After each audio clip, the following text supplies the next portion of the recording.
하나님께서 오늘 우리에게 주시는 말씀은 마태복음 6장 9절에서 13절까지 말씀입니다. 신약성경 8페이지입니다. 마태복음 6장 9절에서 13절까지 교독하겠습니다. 그러므로 너희는 이렇게 기도하라.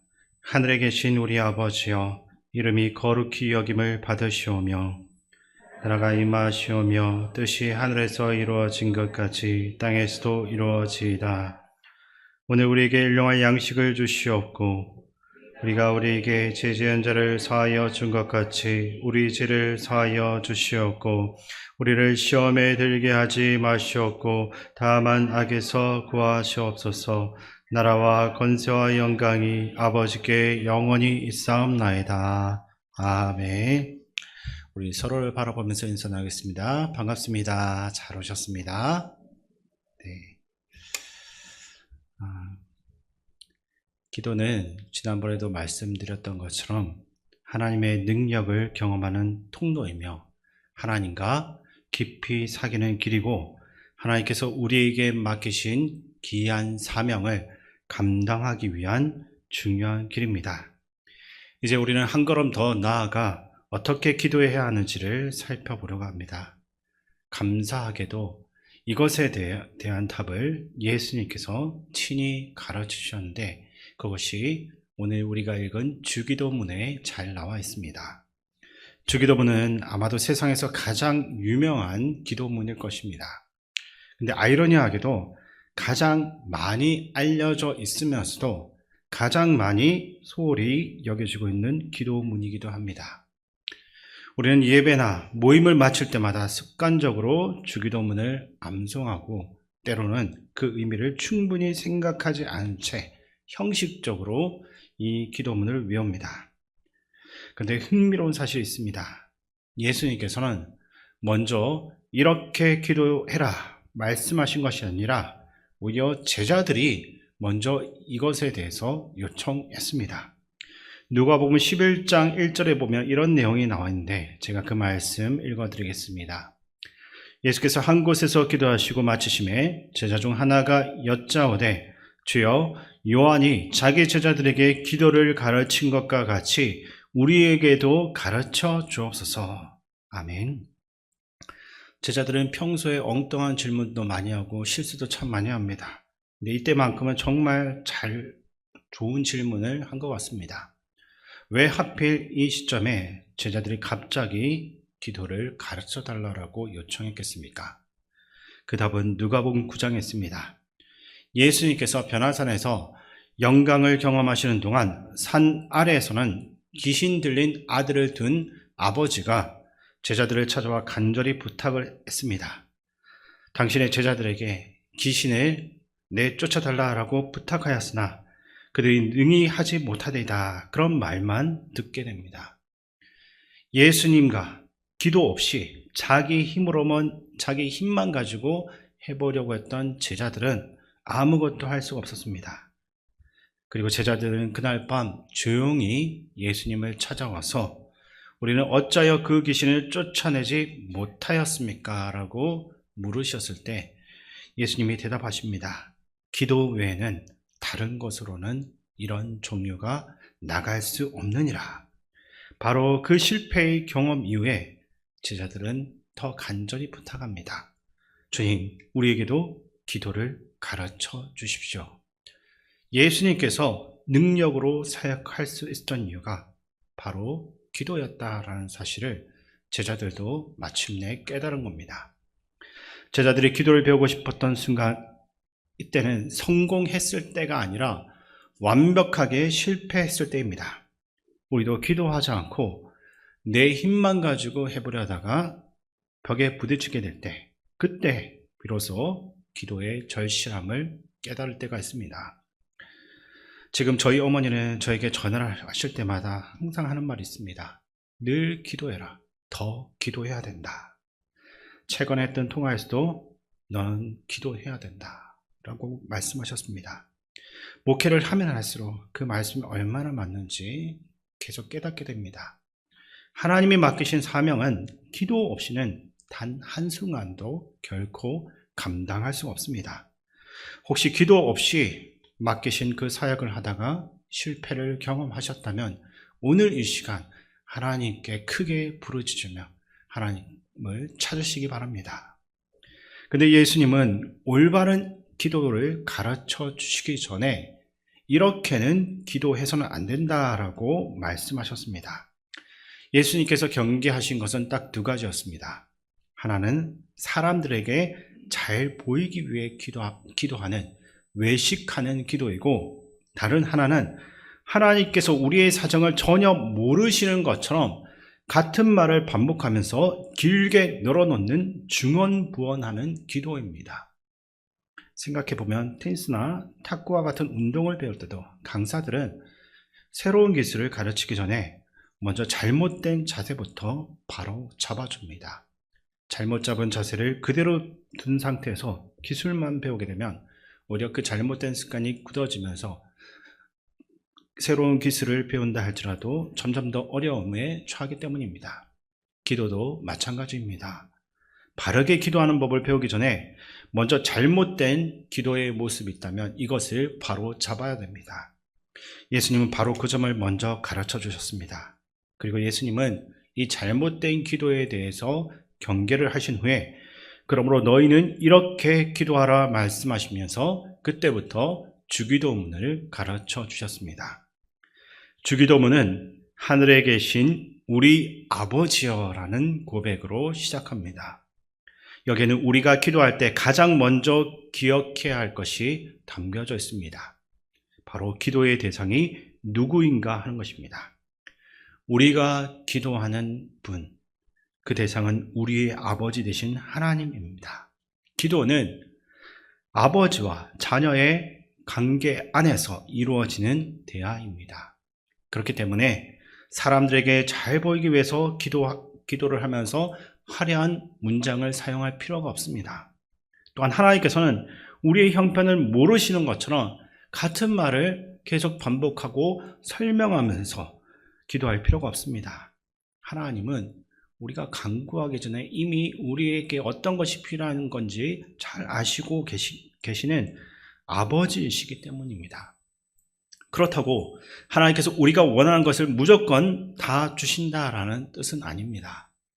좋은 아버지는 자녀에게 필요한 것은 주지만 자녀가 원하는 것을 언제나 그대로 주지는 않습니다. 예를 들어서 아빠가 딸이 아무리 게임을 할 수 있게 핸드폰을 달라 이렇게 요청한다 할지라도 절대로 쉽게 핸드폰을 주지는 않습니다. 딸을 정말 사랑하기 때문입니다. 당장 딸이 원하는 것을 주는 것이 사랑이 아니라 무엇이 정말 자녀들에게 유익한지를 판단하면서 주는 것이 부모의 사랑입니다. 하나님도 똑같습니다. 하나님은 우리의 모든 필요를 아시고 우리에게 가장 적합한 것, 가장 좋은 것을 주시는 아버지 되십니다. 그러나 어떤 분들에게는 하나님 아버지라는 표현이 정말 마음에 쉽게 와닿지 않을 때가 있습니다. 어린 시절 아버지에게 받은 상처나 아버지와의 관계에서 경험한 아픔 때문일 수도 있습니다. 그러나 성경이 말하는 하나님 아버지는 우리의 부족한 인간 아버지와 같을 수가 없습니다. 하나님은 완전하시고 선하시며 우리를 사랑하시는 참 아버지이시기 때문입니다. 신학자 스탠리 하워버스는 하나님의 아버지 되심은 모든 인간 아버지들에 대한 심판이다라고 말한 적이 있습니다. 인간 아버지가 하나님 아버지를 완전하게 보여주는 것이 아니라 우리 하나님 아버지가 어떤 아버지가 되어야 하는지를 보여주는 최고의 기준이 되고 모범이 되어 주신다라는 뜻입니다. 그리고 주기도문은 하늘에 계시리라는 이 표현을 덧붙였습니다. 이것은 하나님이 단순히 물리적인 하늘 어딘가에 계신다라는 뜻이 아닙니다. 하나님께서 우리가 살아가는 피조세계와 시공간을 초월해서 계시는 분이다라는 의미입니다. 그래서 망원경으로 하늘을 아무리 자세히 관찰한다 할지라도 하나님을 발견할 수 있는 것은 아닌 겁니다. C.S. 루이스는 이것을 셰익스피어와 그의 작품에 비유해서 설명한 적이 있습니다. 셰익스피어는 햄릿이라는 이 작품 속 등장인물로 직접 나타나지는 않습니다. 그러나 작품의 모든 장면과 대사에는 작가의 생각과 깊은 의도가 담겨져 있습니다. 셰익스피어가 햄릿의 등장인물로 나오지 않는다라고 해서 그는 존재하지 않는다라고 말할 수 없는 것과 같은 겁니다. 마찬가지로 하나님께서는 우리의 눈에 보이지 않는다라고 해서 그분이 존재하지 않는다라고 쉽게 판단할 수는 없습니다. 하나님은 피조세계에 갇혀 계시는 분이 아니라 우리가 눈으로 보고 느끼고 하는 이 모든 것들을 초월해서 계시는 분입니다. 그러나 동시에 우리와 멀리 떨어져 계시는 분도 아닙니다. 우리를 사랑하시고 우리의 기도를 들어주시는 우리의 아버지이시기 때문입니다. 그러므로 우리가 기도할 때 가장 먼저 기억해야 할 것은 이것입니다. 우리는 막연한 대상에게 기도하는 것이 아니라 하늘에 계시면서도 우리와 가장 가까이 계시며 우리를 품어주시는 하나님 아버지께 기도하는 겁니다. 여기서 또 하나 중요한 표현이 있습니다. 예수님은 나의 아버지가 아니라 우리 아버지라고 가르쳐 주셨습니다. 놀랍게도 주기도문을 여러분들 한번 보시면 나라는 표현이 한 번도 나오지 않고 처음부터 끝까지 우리라고 말합니다. 하나님은 나만의 하나님이 아니라 모든 사람의 하나님이 되시기 때문입니다. 미국 남북전쟁 당시에도 남군과 북군이 각각 하나님 우리 편에 서서 우리를 위해서 승리를 주십시오라고 기도했습니다. 같은 하나님을 아버지로 부르면서도 서로 자기 편의 승리를 구했던 것입니다. 이것을 기억한다면 우리의 기도도 달라져야 됩니다. 하나님은 우리 교회만의 하나님이 아니라 온 세상의 하나님 되십니다. 그래서 우리 교회에 야외 예배가 있으니 절대 비가 오지 않게 해주세요. 이렇게 기도하기 전에 그 비가 어떤 농부들에게는 생명을 살릴 수 있는 은혜가 될 수 있다는 사실도 생각할 수 있어야 됩니다. 그렇다면 우리는 이 하나님께 무엇을 먼저 구해야만 하겠습니까? 예수님은 주기도문에서 기도의 우선순위를 분명하게 가르쳐 주십니다. 이름이 거룩히 여김을 받으시오며 나라가 임하시오며 뜻이 하늘에서 이루어진 것 같이 땅에서도 이루어지이다. 여기서 중요한 것은 기도의 순서입니다. 예수님은 우리의 필요를 말씀하시기 전에 먼저 하나님의 이름과 그의 나라와 하나님의 뜻을 구하도록 하셨습니다. 다시 말해 기도의 중심을 먼저 나에게서 하나님께로 옮긴 겁니다. 마태복음 6장 33절에서도 예수님은 먼저 그의 나라와 그의 의를 구해야 된다라고 말씀하셨습니다. 그러면 예수님께서 가장 먼저 가르쳐 주신 이 세 가지 기도는 구체적으로 무엇을 의미하겠습니까? 첫 번째로 하나님의 이름을 위해서 기도하라는 겁니다. 하나님은 자신의 이름을 매우 귀하게 여깁니다. 에스겔 36장에서 하나님은 자신의 거룩한 이름을 아끼지 않는다라고 말씀하시고 시편 23편에서도 하나님께서 자기 이름을 위하여 우리를 의의 길로 인도하신다라고 했습니다. 근데 우리는 내 이름이 조금만 손상되어도 조금만 무시당해도 마음이 상하고 화를 내면서 정작 하나님의 이름이 세상에서 어떻게 받아들여지고 있는지, 세상 사람들이 하나님에 대해서 어떻게 비난하고 있는지 이것에 대해서는 별로 관심이 없습니다. 우리의 이름보다 하나님의 이름이 먼저 높임받기를 구하는 성도가 되어야 될 것입니다. 두 번째로 하나님의 나라를 위해서 기도하라고 합니다. 많은 사람들은 하나님의 나라를 그저 죽은 후에 가는 천국으로만 생각합니다. 그러나 예수님은 하나님의 나라가 지금 이 땅과 우리의 삶 가운데 임하기를 기도하라라고 가르쳐 주셨습니다. 하지만 하나님의 나라와 나의 나라가 동시에 존재할 수는 없습니다. 우리는 두 나라의 왕이 될 수가 없기 때문입니다. 하나님의 나라가 임하기를 진심으로 구한다는 것은 내가 내 인생의, 내 삶의 왕의 자리에서 내려오는 겁니다. 내 시간과 물질과 계획을 내가 마음대로 다스리는 것이 아니라 우리의 진정한 왕 되시는 하나님께 맡기는 겁니다. 통치자가 바뀌어야지만 하나님의 나라가 임할 수 있기 때문입니다. 세 번째로 하나님의 뜻을 위해 기도하는 겁니다. 우상을 섬기는 사람은 자신의 소원만이 이루어지기를 원합니다. 그러나 살아계신 하나님을 믿는 사람의 기도는 이것과는 달라져야 됩니다. 요한복음 6장은 하나님께서 한 사람도 잃어버리지 않고 구원하기를 원하신다라고 말씀하셨고, 데살로니가전서 4장은 하나님의 뜻은 이것이니 너희의 거룩함이다라고 말씀합니다. 우리는 흔히 내 뜻이 이루어지기를 바라면서 하나님께 기도합니다. 그러나 예수님이 가르쳐 주신 기도는 그것과는 반대됩니다. 하늘에서 이미 이루어진 하나님의 뜻이 이 땅에서도, 그리고 내 인생, 내 삶 가운데서도 이루어지기를 구하는 것, 이것이 예수님께서 가르쳐 주시고 강조하신 참된 기도의 원리입니다. 그 다음으로 예수님은 우리를 위해 세 가지를 구해야 된다라고 하셨습니다. 일용할, 양식, 용서, 영적인 보호하심입니다. 왜 한 달치가 아니라 1년치가 아니라 하루 먹을 일용할 양식을 구하라고 하십니까? 하나님을 매일 찾아라라는 뜻입니다. 일용할 양식을 구한다라는 것은 매일 하나님 앞에 나오라는 초청이며, 동시에 분수 이상의 것을 탐하지 말라는 겁니다. 또한 이 양식은 육체의 양식만이 아닙니다. 사람이 떡으로만 살 것이 아니요 하나님의 입에서 나오는 모든 말씀으로 살 것이라는 이 말씀처럼 우리는 매일 영적인 양식도 구해야 됩니다. 그리고 이 용서에는 두 가지가 있습니다. 우리가 받아야 할 용서와 우리가 해야 할 용서입니다. 예수님은 이 두 가지를 연결해서 말씀하셨습니다. 우리가 다른 사람을 용서하지 않으면 하나님과의 관계도 막히게 된다는 겁니다. 데스몬드 투투라는 사람은 용서는 단지 이타적인 행동이 아니라 자신에게 가장 유익한 일이고 가장 필요한 일이다라고 말했습니다. 물론 용서가 쉬운 일은 아닙니다.